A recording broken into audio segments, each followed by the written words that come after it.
Introducing Togwaggle Druid. If you guys have been following our Wild content, it may be obvious that in Wild, Druid has enough raw strength to be a powerhouse class.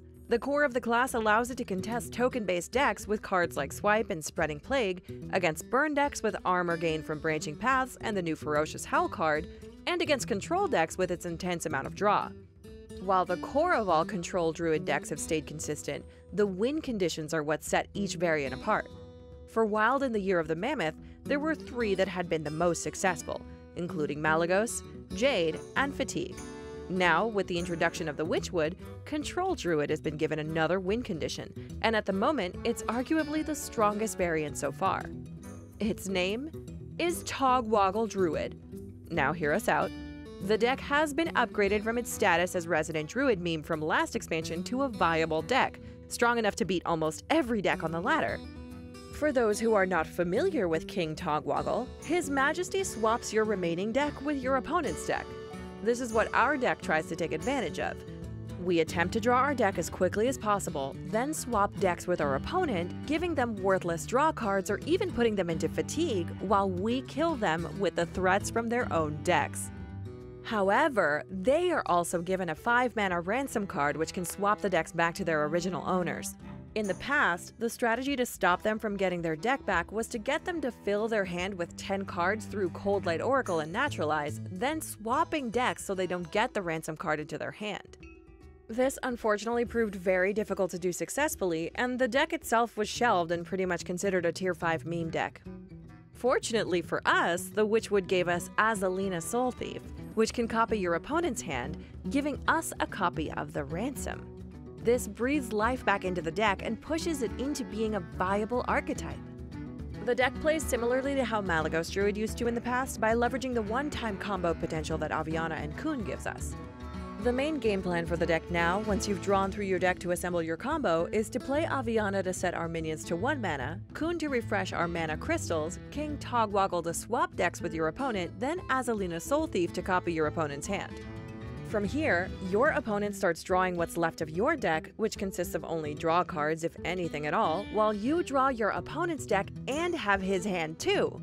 That means that if he spends 5 mana to swap decks back, you have the opportunity to swap again from the ransom card in your hand and permanently keep his deck. From here, it's relatively easy to win out the game, barring some extreme or aggressive results from your opponent. Sometimes, especially against burn and token decks, you won't even get a chance to swap your decks. Your opponent will simply lose to the power of the Druid core, as you get board advantage due to Spreading Plague.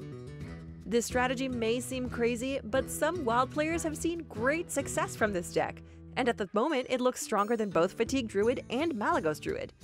CPW hit number 1 with the deck at the start of the expansion, and our own Danny Donuts hit top 10 with the deck at the end of last month. The main differences between these deck lists are that CPW chooses to run the Oaken Summons package, which allows for more consistency against an aggressive meta, while Danny uses Auctioneer to allow for quicker draw against control decks. Either are viable lists depending on what deck you queue into. This leads us into a discussion about how the archetype does as a whole versus other control Druid decks. This runs similarly to Malygos Druid, as it relies on the Aviana Kun combo to cheat out what would not normally be possible without manipulating mana. However, it is also similar to Fatigue Druid in the sense that the core of your strategy is outlasting your opponent's threats, and your games will typically be dynamic. So our Togwaggle strategy will change from game to game, and those who are more in tune with the meta will perform well.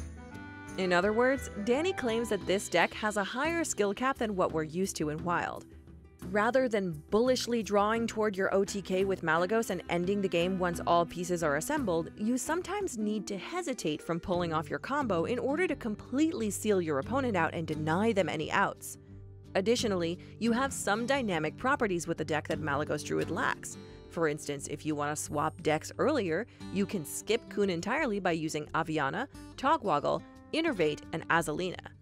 When comparing Togwaggle Druid with Malygos Druid, it's obvious that the Malygos Druid win condition is much more streamlined towards a lethal damage combo. However, the combo contains many cards, and some of them like Moonfire and Living Roots are low impact when you need to use them outside of the combo. The removal of these combo pieces leaves us with the Fatigue Druid archetype, whose only objective is to survive and outlast your opponent by using more substantial cards. Togwaggle Druid is stronger in the current meta than Fatigue Druid, however, as Giant's Lock has been less prevalent at High Legend, with Cube Lock finally taking over as the strongest deck on the ladder.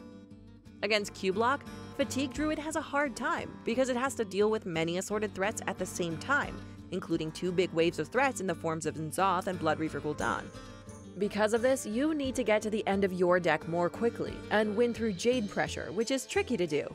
With Togwaggle Druid, you should also be frantically working through drawing your deck as quickly as possible, but you can get to your combo of swapping decks much more quickly than it takes for you to start ramping up Jades. Additionally, this deck does fantastically in most Control Druid mirror matchups you'll find on the ladder. Against Malygos Druid, it turns into a race to who can pull off their combo first. Whoever gets all their pieces first wins, because you get to OTK them with whatever combo piece they were missing if you swap decks. Against the Fatigue variant, it gets harder, as getting them to Fatigue quicker is actually a benefit to them going infinite with Jades, so sometimes the correct play is to cycle through your own deck as quickly as possible, then Azalina their hand to hopefully get a Jade Idol.